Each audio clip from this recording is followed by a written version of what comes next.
Meet Evelyn McDonnell, wife, mother of 4, and carer to a 12-year-old son. Her role as a mother changed completely after her youngest boy Niall was diagnosed with type 1 diabetes. Diagnosed at the age of 7 in Singapore, Evelyn found it difficult to manage his condition and developed prolonged anxiety. I was just always nervous that the amount I was giving him wasn't right, and I was just always on edge, and that gave rise to this anxiety, and I had anxiety attacks whereby my heart would race and I'd really feel quite ill. Okay, so what's your reading now? 12.9. 12.9, is that normal? No, What is that? it's high. A recent study found high rates of anxiety and depression among parents of children with type 1 diabetes. Diabetes psychologist at Westmead Children's Hospital, Angie DeCasino, says this distress develops over time. And then over time, once that starts to settle in, they know that it is happening and it is real, then depression or anxiety can start to kick in as well. And it could be just the initial shock of it, which is normal grief, to be sad. But then over time, if it gets more complex, such as the parent is struggling with the daily injections to a point where they're taking over an hour to do an injection, then those sorts of things start to get more complex, and then that's when you start to become more concerned, because then it reaches into not just normal grief, but then to mental health issues. Like many parents, Evelyn struggled during Niall's needle injections. If it was in the arm or the tummy or the bottom or the arm, he had big lumps and bruises lots of the time, and it's very, very difficult to give your child needles when you don't like it yourself. Now it's nothing, I don't think about it, but then it was very, very, you felt as if you were harming your child, and it was not good.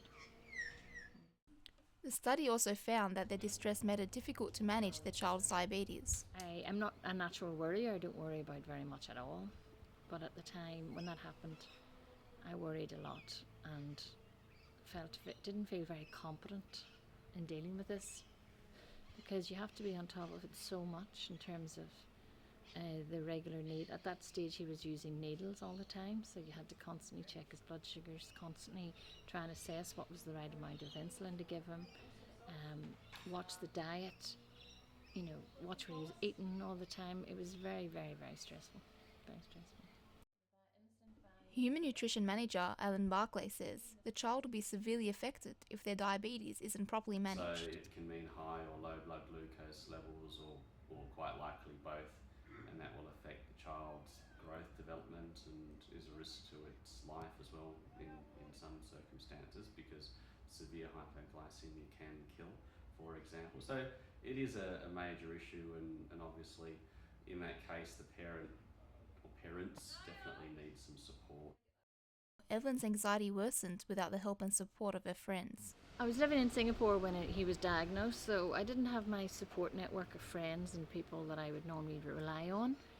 And that was, I think, one of the most challenging things that I had to deal with, because I felt very much on my own. Mother of 2, Lyndall Hayton, started a support group for parents after her daughter was diagnosed with type 1 diabetes. I wanted to try and find some kids that my daughter could connect with, that she could meet other kids that are the same as her, and my son could meet other siblings the same as him. And it was also an opportunity for me to meet other mums who experience the same type of things that we do, and the same type of issues that you experience with a young child with diabetes, an infant, and a toddler, because every sort of stage doesn't get any easier. You just have different problems along the way.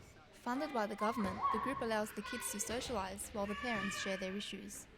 Oh, it's good. It is, yeah. Definitely with more parents, obviously, would be a better environment for the kids as well as the parents. They get that interaction. But no, it's, very good, nice, friendly environment. Yeah. Gives them that advice if they need anything. Someone might have been through something that, someone else hasn't yet. So it's always handy. Oh, it's good. This is the first one I've been to, so it's lovely to come and meet people and chat, and the kids get to play. It's great. What do I think it is? Oh, it's fantastic. Always meeting new parents that have got the same issues and the same things with as my kid does as well, so it's good. Ms. DeCasino urges parents to seek support groups to help lower their distress. I really encourage the kids to go to kids camp so they meet other kids, and their parents to attend seminars and forums and online things to meet other parents to feel like they connect, because that connecting with other parents that know what it's like to have a child that has to have 6 injections a day and all those sorts of things empower them to not feel alone, and they feel they can get through because other people are as well. Evelyn now masters her stress by staying positive. The most important thing is you manage it every day as best you can and give him every chance to live and enjoy a long life like everybody else.